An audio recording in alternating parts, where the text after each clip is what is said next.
binaan di Lapas Kelas 2A Jambi positif mengidap tuberkulosis.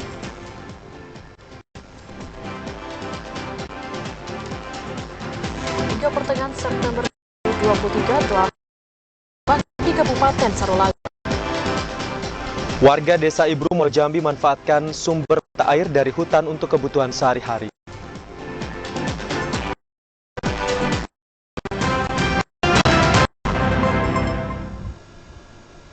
Assalamualaikum warahmatullahi wabarakatuh. Selamat sore. Kami kembali menyapa Anda dalam program Jambi hari ini, edisi Selasa 19 September 2023. Topik utama tadi, redaksi kami juga telah membuka sejumlah informasi penting dan menarik lainnya untuk Anda. Bersama saya, Karani Utari. Dan saya, inilah Jambi hari ini selengkapnya.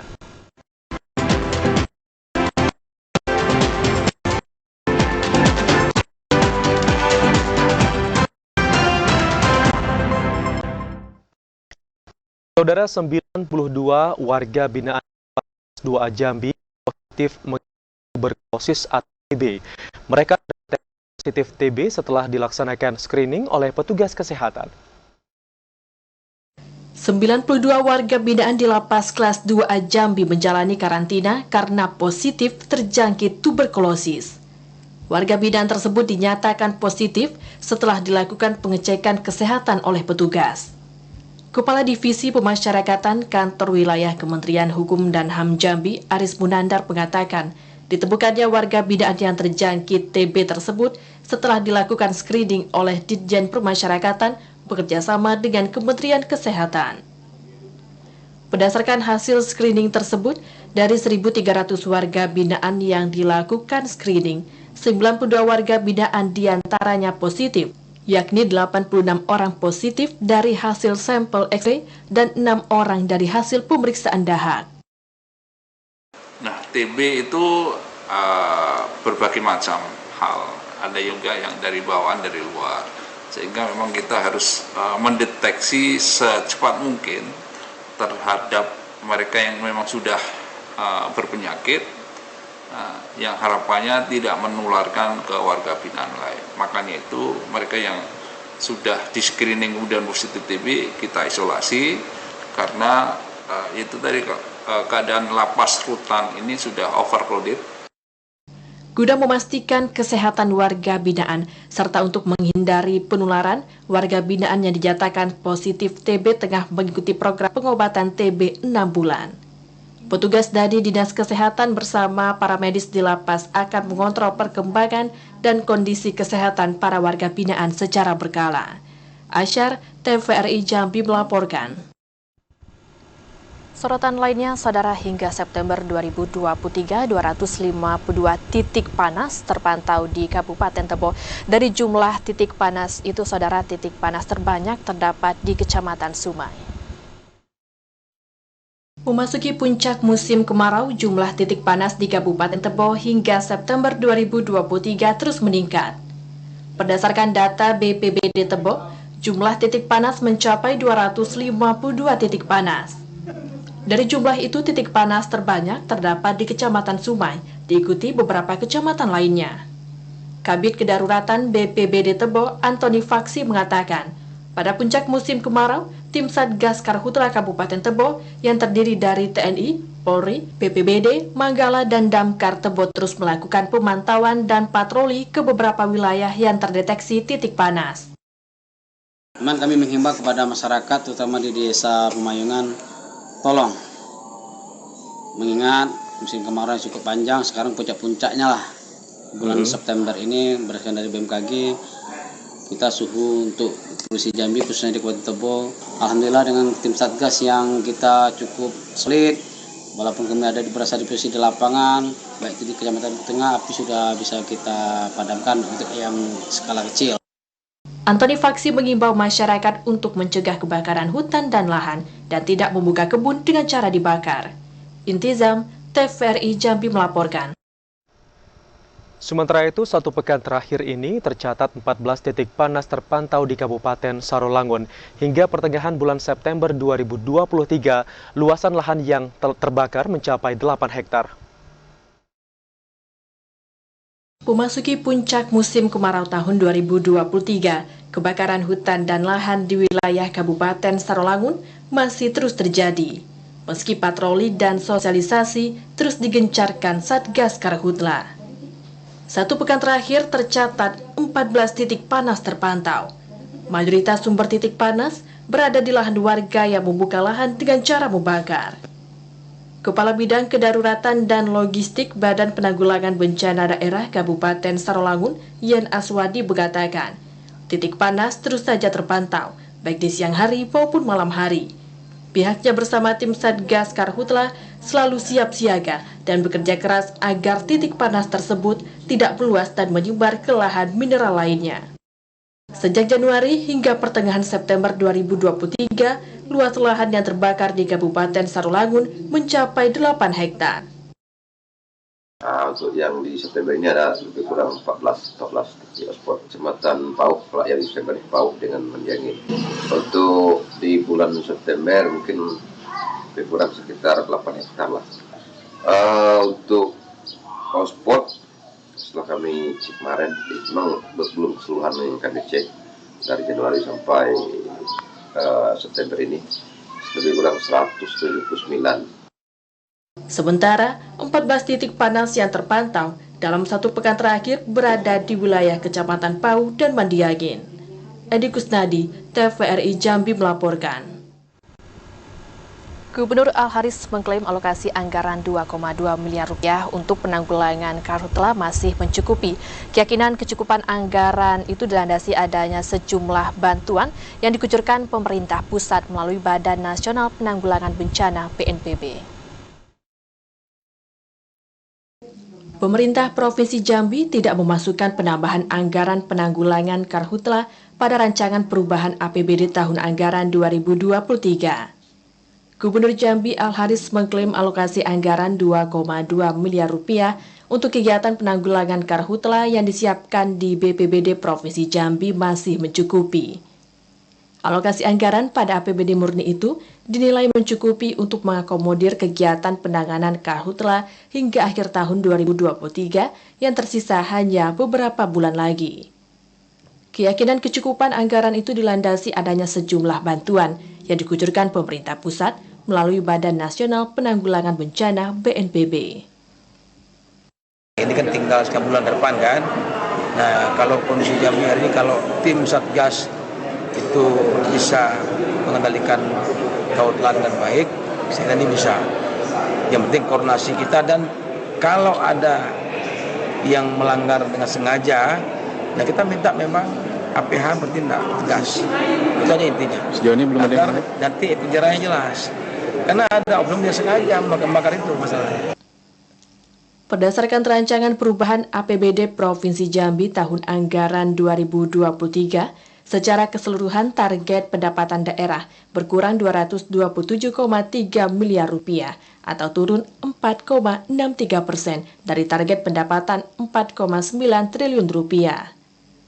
Tak hanya itu, alokasi belanja daerah juga berkurang 198,6 miliar rupiah atau turun 3,61% dari anggaran sebelumnya 5,5 triliun rupiah. Randy Arta, TVRI Jambi melaporkan. Saudara, warga Desa Ibru, Kecamatan Mestong, Muaro Jambi, memanfaatkan sumber mata air dari hutan perbukitan untuk kebutuhan sehari-hari. Sekitar 500 kepala keluarga telah merasakan manfaat dari sumber mata air tersebut. El Nino telah melanda sejumlah daerah termasuk Kabupaten Muaro Jambi. Kemarau panjang membuat sumur warga mengering dan krisis air bersih. Untuk memenuhi kebutuhan sehari-hari, warga Desa Ibru, Kecamatan Mestong, Muaro Jambi memanfaatkan sumber mata air dari hutan perbukitan. Sumber mata air ini telah dimanfaatkan warga setempat sejak tahun 2018. Kondisi air yang jernih dimanfaatkan warga untuk mengaliri ke rumah-rumah warga di Desa Ibru. Sumber mata air ini juga mengalir ke rumah warga di desa tetangga seperti Desa Sukadamai. Dari catatan pihak desa, ada sekitar 500 kepala keluarga dari 2 desa itu yang memanfaatkan sumber mata air yang tidak pernah kering saat musim kemarau. Desa Ibru, kami tidak merasa kekurangan air walau musim kemarau panjang. Tetap air mengalir dengan bersih sampai ke rumah tangga lah, kebutuhan rumah tangga bang, sama untuk ke kegiatan ini mengupas kunyit. Lokasi keberadaan sumber mata air di Desa Ibru ini masih terjaga dan asri. Untuk mencapai lokasi, masyarakat harus berjalan kaki menempuh medan hutan perbukitan yang curam sepanjang 150 meter. Azam Afnan, TVRI Jambi melaporkan. Saudara, kabut asap yang melanda sebagian daerah mempengaruhi kualitas udara. Berbeda dengan kota Sungai Penuh, hingga saat ini kualitas udara di kota yang berbatasan dengan Kabupaten Kerinci ini berada pada kategori baik hingga sedang. Kepala Dinas Lingkungan Hidup Kota Sungai Penuh, Wahyu Rahmat Hidayat mengatakan, kualitas udara di Kota Sungai Penuh saat ini masuk kategori sedang dengan nilai indeks standar pencemaran udara mencapai 55,53. Data itu merupakan hasil pengukuran kualitas udara yang dilakukan oleh petugas laboratorium Dinas Lingkungan Hidup Kota Sungai Penuh. Meski tidak berpengaruh pada kesehatan manusia maupun hewan, namun kualitas udara kategori sedang berpengaruh pada tumbuhan yang sensitif dan nilai estetika. Kualitas udara kategori sedang rentang partikel halus atau particulate matter 2,5 berdasarkan indeks standar pencemaran udara pada angka 51 hingga 100. Pemantauan laboratorium Dinas Lingkungan Hidup Kota Sungai Penuh yang secara simultan hasil pemantauannya adalah sekarang ini dalam kondisi sedang. Berarti aktivitas masyarakat Kota Sungai Penuh bisa berjalan normal sehingga tidak mengganggu ruang gerak baik itu aktivitas maupun kesehatan masyarakat. Wahyu Rahmat Hidayat mengajak masyarakat Kota Sungai Penuh agar tidak membuka lahan dengan cara dibakar yang dapat memicu terjadinya polusi udara. Ilwan, TVRI Jambi melaporkan. Pemerintah Kabupaten Batanghari melakukan upaya pengambilan sampel di setiap wilayah kecamatan untuk memastikan tingkat kualitas udara dan hasilnya terdapat 2 kecamatan dengan kategori udara yang tidak sehat. Proses pengujian kualitas udara saat ini terus dilakukan pemerintah Kabupaten Batanghari dengan cara melakukan pengambilan sampel di setiap kecamatan. Saat ini sudah 4 kecamatan yang sampel udaranya diambil, yakni Kecamatan Muara Bulian, Pumayung, Muara Sebo Ulu, serta Bajubang. Kepala Unit Pelaksana Teknis Daerah Laboratorium Dinas Lingkungan Hidup Batanghari, Merina mengatakan, untuk hasil kualitas udara dari ke-4 kecamatan tersebut, 2 wilayah yakni Bajubang dan Muara Bulian dengan kategori udara tidak sehat, Pumayung dan Muara Sebo Ulu dengan kualitas udara sedang, sementara 4 kecamatan lainnya masih dalam proses tahap pengambilan sampel oleh petugas lapangan. Kalau ISPI di Batanghari sudah sepekan ini kita melakukan pengujian di beberapa kecamatan. Untuk Muara Bulian itu tidak sehat, Pumayung kategori sedang, selanjutnya Bajubang tidak sehat, Muara Sebo Ulu kategori sedang. Sekarang Batin 24 ya. Deteksi kualitas udara ini sebagai bentuk tindak lanjut terhadap dampak paparan kabut asap yang sudah mencemari udara di Batanghari yang dikhawatirkan dapat mengganggu kesehatan masyarakat. Ade Juniawan, TVRI Jambi melaporkan. Ya, saudara, mendekati tahapan pemilu 2024, Bawaslu Kabupaten Tebo telah melakukan pemetaan terhadap tingkat kerawanan pemilu. Informasi selengkapnya akan kami hadirkan usai jeda. Tetaplah bersama kami di Jambi hari ini.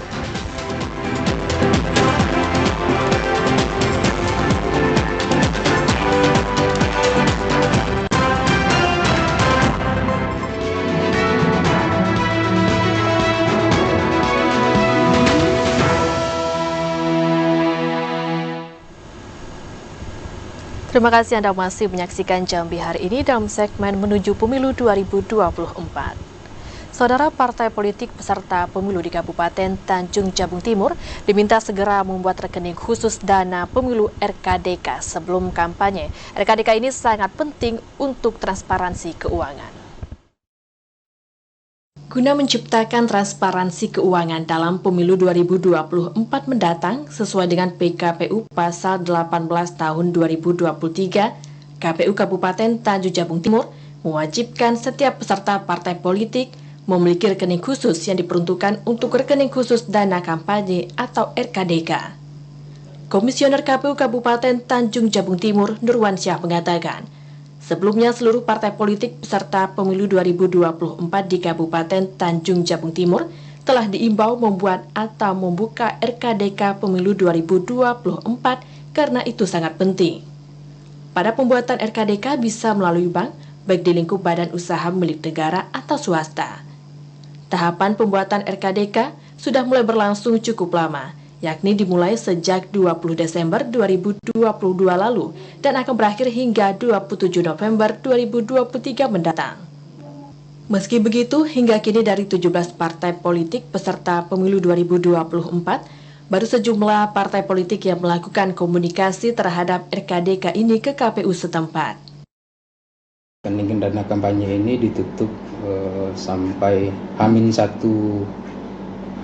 sebelum kampanye itu dimulai, yaitu di tanggal 27 November 2023. Kalau untuk peserta pemilu include dengan partai politiknya masing-masing. Jika ada partai politik yang belum paham ataupun terkendala pembuatan RKDK, diharapkan untuk segera dikoordinasikan dengan KPU Kabupaten Tanjung Jabung Timur. Hal tersebut salah satunya untuk memudahkan pengawasan pendanaan peserta pemilu. Cliva Patria, TVRI Jambi melaporkan. Mendekati tahapan pemilu 2024, Bawaslu telah melakukan pemetaan terhadap tingkat kerawanan pemilu. Batanghari masuk kategori 5 besar dalam kerawanan sosial politik terkait netralitas ASN di daerah. Tingkat kerawanan pemilu di Kabupaten Batanghari masih cenderung tinggi. Bahkan ranking kerawanan dari hasil survei mencapai 97,5 dengan didominasi terkait netralitas ASN serta proses penyelenggaraan, yakni ditemukannya pemilih yang tidak memiliki KTP elektronik namun bisa melakukan pencoblosan. Koordinator Divisi Pencegahan Parmas dan Humas Bawaslu Provinsi Jambi, Indra Tritusian mengatakan, selain itu ada kerawanan money politik yang juga cukup tinggi ditemukan di daerah tersebut. Hal ini perlu menjadi perhatian bagi semua pihak, mulai dari KPU, Bawaslu, maupun pihak penegak hukum di Batanghari untuk lebih jeli mengawasi persoalan itu agar pada pelaksanaan pemilu 2024 mendatang tidak ditemukan kejadian serupa. Sosial politik di Batanghari ini itu ranknya tinggi, 97,5. Artinya tinggi dalam dimensinya terkait dengan kerawanan netralitas ASN. Yang pertama. Yang kedua, terkait dengan domain penyelenggaraan. Sejauh ini Bawaslu Batanghari telah menjalin kerjasama dengan Polres setempat untuk lebih meningkatkan sisi pengawasan guna meminimalisasi pelanggaran pada tahapan pemilu nantinya. Ade Juniawan, TVRI Jambi melaporkan.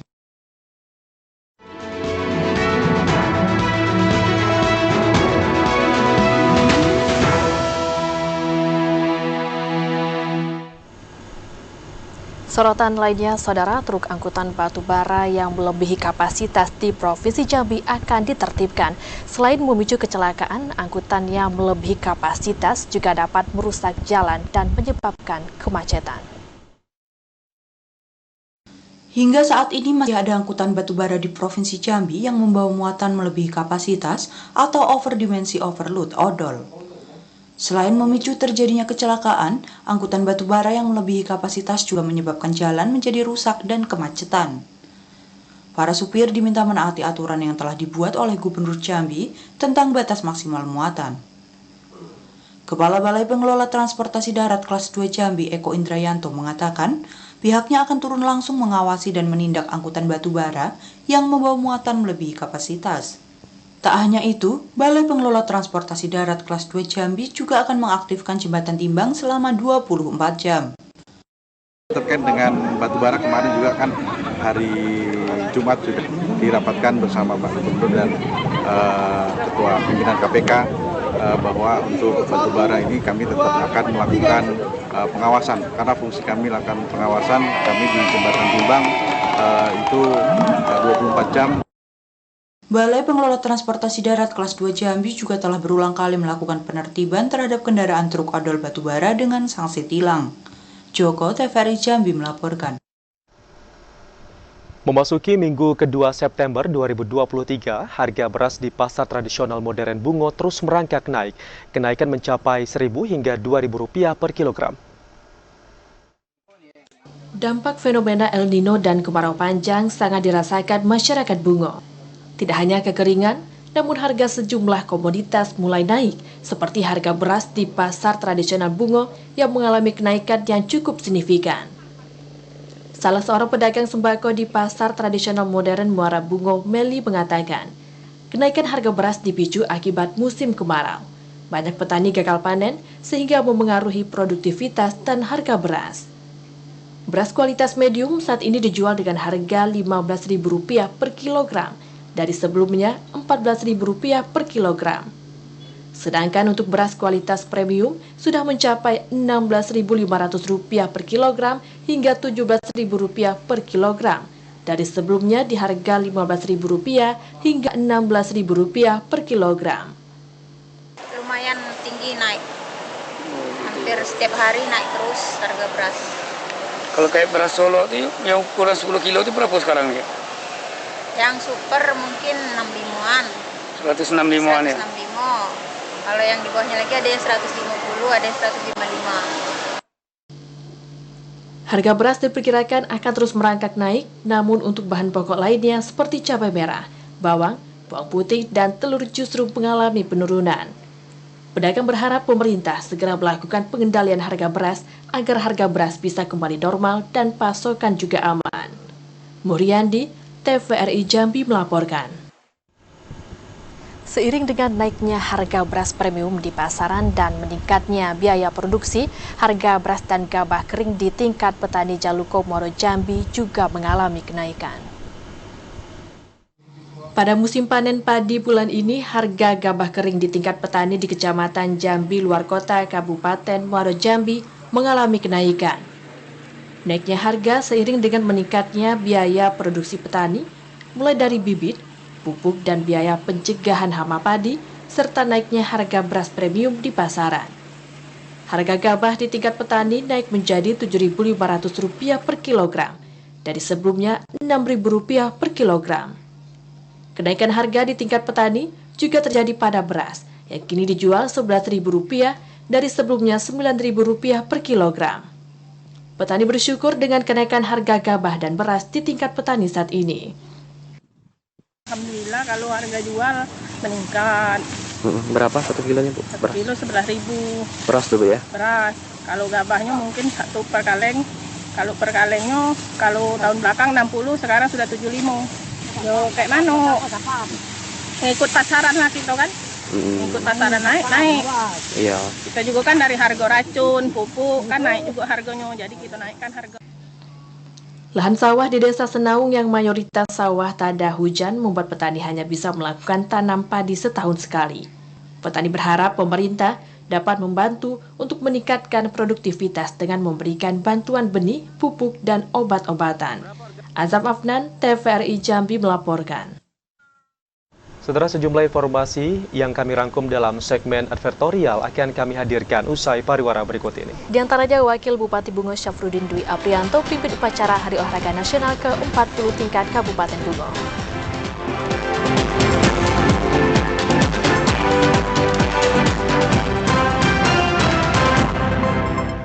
Terima kasih Anda masih bersama kami dan Anda bergabung dalam segmen advertorial. Saudara, pemerintah Kabupaten Bungo menggelar upacara Hari Olahraga Nasional HORNAS ke-40 tahun 2023. Peringatan HORNAS menjadi momentum dalam mengapresiasikan peran olahraga dalam mempererat persatuan bangsa. Hari Olahraga Nasional merupakan wujud untuk kembali meningkatkan kualitas hidup sehat melalui olahraga. Hari Olahraga Nasional juga menjadi momentum penting dalam mengapresiasikan peran olahraga dalam mempererat persatuan dan silaturahmi, serta meningkatkan kualitas gaya hidup sehat. Hal itu dikatakan Wakil Bupati Bungo Syafruddin Dwi Aprianto saat menghadiri upacara peringatan Hari Olahraga Nasional ke-40 tahun 2023 tingkat Kabupaten Bungo. Memasyarakatkan olahraga dan mengolahragakan masyarakat terus digalakan pemerintah Kabupaten Bungo. Tak hanya kepada masyarakat, pemerintah Kabupaten Bungo juga mengimbau ASN agar selalu meningkatkan kualitas hidup sehat dengan rutin berolahraga. Hidup sehat akan meningkatkan kualitas dan etos kerja dalam melayani masyarakat. Pagi ini jajaran pemerintah Kabupaten Bungo yang diinisiasi oleh Dinas Porapar melaksanakan kegiatan upacara dalam rangka hari ulang tahun atau Harnas yang ke-40 tahun 2023. Tentu kita berharap sesuai dengan amanah yang tadi disampaikan oleh Menteri Pemuda Olahraga, kita semua harus terus berkontribusi untuk memajukan dunia olahraga di Indonesia. Termasuk juga seluruh ASN harapan juga menjadi pribadi yang sehat juga bugar. Karena itu harapannya kepada semua untuk terus mengoptimalkan juga membudayakan olahraga di masyarakat. Dan tentu juga kita mengapresiasi para atlet yang sudah berjuang, sudah mengharumkan nama Indonesia. Termasuk Bungo juga seperti itu. Jadi terakhir kami berharap mudah-mudahan masyarakat kita semuanya juga terbiasa olahraga agar kita bisa bekerja dengan baik, tentu juga membutuhkan jiwa atau badan yang sehat. Upacara peringatan Hari Olahraga Nasional ke-40 ini mengusung tema Gelanggang Semangat Pemenang. Pada kegiatan ini, Syafruddin Dwi Aprianto juga mengapresiasi seluruh atlet Kabupaten Bungo yang telah mengharumkan nama daerah. Muhriandi, TVRI Jambi melaporkan. Saudara Wakil Bupati Nilwan Yahya melepas pawai anak PAUD TK tingkat Kabupaten Merangin tahun 2023. Pawai ini bertujuan membentuk karakter anak secara dini dan berani tampil di hadapan orang banyak. Dalam pawai PAUD TK tingkat Kabupaten Merangin tahun 2023 ini, ribuan peserta berlomba menampilkan seragam instansi terkait dan pakaian adat dari berbagai daerah di Indonesia. Aksi lucu dan menggemaskan dari anak-anak PAUD TK ini disaksikan oleh masyarakat yang menonton di sepanjang rute pawai. Sesampainya di tribun kehormatan, peserta pawai yang didampingi para guru langsung disambut Wakil Bupati Merangin Nilwan Yahya dan Wakil Ketua TPPKK Juniati Nilwan serta jajaran kepala OPD lainnya. Wakil Bupati Nilwan Yahya mengatakan kegiatan ini dapat dijadikan upaya dalam membentuk karakter anak. Karakter anak yang tidak hanya cerdas secara intelektual, namun juga berani tampil di hadapan banyak orang. Dalam masa pertumbuhannya, anak-anak perlu dilatih untuk berani tampil di depan publik. Karena anak-anak ini merupakan regenerasi penerus untuk maju atau mundurnya Merangin ke depan, khususnya umumnya negara Republik Indonesia ini tergantung dari anak-anak yang usia dini hari ini. Maka hari ini di satu sisi kita mengajarkan kepada anak-anak kita yang pertama bagaimana bersikap terhadap lingkungan di sekitar dan menghadapi orang-orang dengan kerumunan yang banyak. Nilwan Yahya mengatakan pawai merupakan salah satu bentuk pendidikan interaktif untuk membina anak-anak sebagai generasi penerus bangsa. Maju atau mundurnya suatu bangsa sangat tergantung pada pembentukan karakter anak sejak usia dini. Ramadan Terbita Kasa, TVRI Jambi melaporkan. Saudara, hingga awal September 2023, angka stunting di kota Jambi turun menjadi 1,2%. Informasi selengkapnya akan kami hadirkan usai jeda berikut, tetaplah di Jambi hari ini.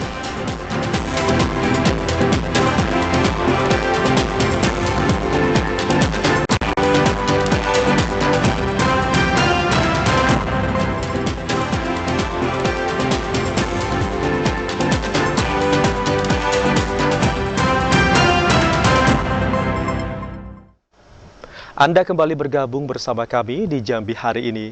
Saudara, angka stunting di kota Jambi hingga awal September 2023 mengalami penurunan jika dibandingkan tahun sebelumnya.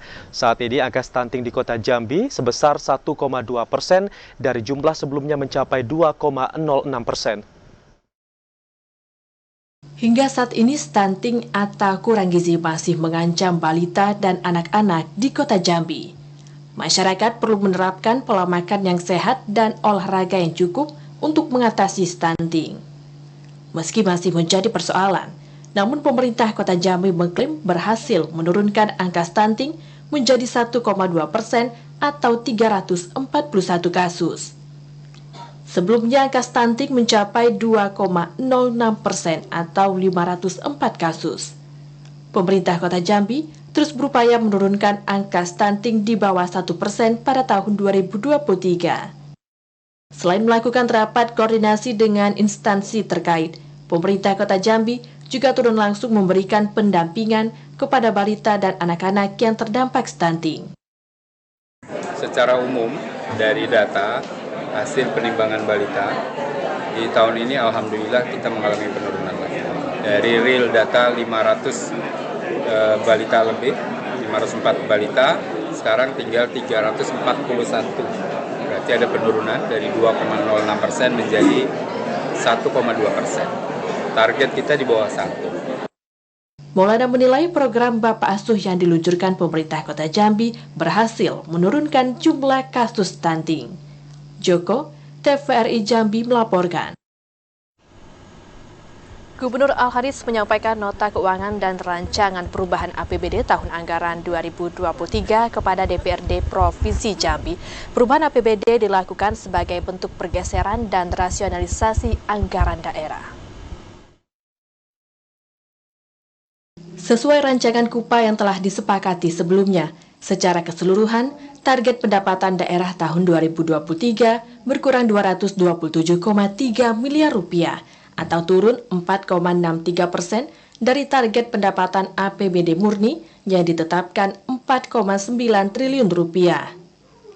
Pendapatan asli daerah mengalami penurunan 171,1 miliar rupiah dari target sebelumnya 2,25 triliun rupiah menjadi 2,08 triliun rupiah atau turun 7,57%.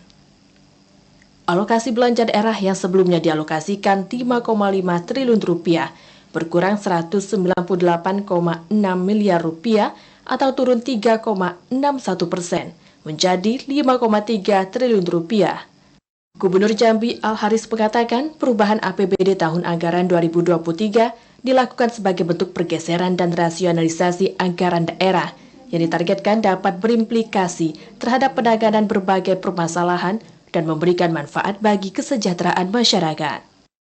Untuk menyampaikan nota pengantar rencana perubahan anggaran 2023 ini, ada berapa pergeseran anggaran, ada juga ada yang di nasional. Nah, mudah-mudahan dibahas di Dewan dan bisa segera kita kerjakan. Tujuannya adalah perubahan APBD itu lebih pada menyesuaikan. Misalnya contohnya ada anggaran yang tadinya di Dinas A sampai bulan September misalnya sedikit penggunaannya. Nah, itu bisa dialihkan ke yang lain. Gubernur Jambi Al-Haris berharap rancangan perubahan APBD Provinsi Jambi tahun anggaran 2023 yang disampaikan dapat segera dibahas dan disepakati Dewan untuk mendorong percepatan pembangunan daerah. Randy Arta, TVRI Jambi melaporkan. Lembaga Adat Melayu LAM Provinsi Jambi menanggapi kerusuhan warga Pulau Rempang beberapa waktu lalu. LAM Provinsi Jambi mengeluarkan maklumat pembebasan warga yang ditahan. Lembaga Adat Melayu Provinsi Jambi mengutuk keras kerusuhan yang terjadi pada warga Pulau Rempang, Batam, Kepulauan Riau yang kisruh dengan aparat gabungan TNI, Polri, dan Direktorat Aset setempat. Kisruh itu membuat beberapa tokoh masyarakat dan lembaga adat Rempang ditahan oleh aparat keamanan.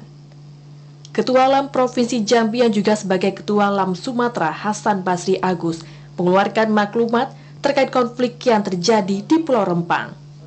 LAM Provinsi Jambi minta pemerintah menghentikan kekerasan yang terjadi dan minta warga yang ditahan agar segera dibebaskan. Maklumat yang dikeluarkan itu ditandatangani Lembaga Adat Melayu Jambi, Aceh, Sumatera Utara, Sumatera Barat, dan Lampung Hulu. Ini menyatakan, 1. Lembaga Adat Rumpun Melayu se-Sumatera mendukung maklumat yang telah disampaikan oleh Lembaga Adat Melayu Provinsi Kepulauan Riau dan Lembaga Adat Melayu Riau Provinsi Riau terkait kejadian yang menimpa masyarakat di Pulau Rempang dan Pulau Galang Provinsi Kepulauan Riau. Sesuai dengan Soloko Adat Melayu, tudung menudung bak daun sirih, jahit menjahit bak daun petai. 2. Lembaga Adat Rumpun Melayu se-Sumatera mendukung sepenuhnya program pemerintah untuk pembangunan di segala bidang, baik di pusat maupun di daerah, dengan mengedepankan azas keadilan dan kesejahteraan bagi masyarakat tempatan. Kisru warga Rempang itu bermula dari pembangunan Rempang Eco City. Dampak pembangunan itu, warga harus pindah dari tempat tinggalnya. Joko, TVRI Jambi melaporkan. Saudara, polisi masih menyelidiki kasus kecelakaan antara truk batu bara dengan pengendara sepeda motor di kawasan Talanggulo, Kota Baru, Jambi. Olah tempat kejadian perkara hingga pemeriksaan saksi dilakukan petugas dari kasus yang menewaskan pengendara sepeda motor tersebut. Satuan Lalu Lintas Polresta Jambi saat ini telah mengamankan supir angkutan batu bara yang terlibat laka lantas dengan pengendara sepeda motor di kawasan Talanggulo, Kota Jambi. Supir yang diketahui berinisial R ini diamankan setelah menyerahkan diri ke petugas pasca kecelakaan. Kasat Lantas Polresta Jambi Kompol Aulia mengatakan saat ini polisi masih menyelidiki kasus kecelakaan tersebut. Selain melakukan olah pemeriksaan tempat kejadian perkara, polisi juga turut memintai keterangan saksi di lokasi kejadian. Untuk kronologi awal, pengendara sepeda motor menabrak mobil batu bara dari belakang hingga korban meninggal dunia. Kita laksanakan olah TKP ulang. Awalnya kita cuma fokus untuk mengamankan barang bukti, takutnya ada aksi anarkis. Jadi pagi ini sudah kita olah TKP ulang, untuk barang bukti sudah kita amankan. Untuk sopir pun sudah menyerahkan diri kemarin. Untuk kronologisnya gimana tuh Pak? Jadi berdasarkan dari keterangan saksi di TKP dan dari kami juga dapat video itu. Sepertinya itu satu arah di mana motor tersebut menabrak belakang mobil batubara tersebut. Kompol Aulia mengimbau kepada sopir batubara agar lebih berhati-hati saat berkendara dan tidak bermuatan berlebihan. Azhar, TVRI Jambi melaporkan. Sampai di sini saudara, kami menemani Anda di Jambi hari ini. Terima kasih atas perhatian dan kebersamaan Anda, dan akhirnya saya Ahmad Solehin. Dan saya Karen Utari bersama kerabat kerja yang bertugas pamit undur diri. Wassalamualaikum warahmatullahi wabarakatuh dan sampai jumpa.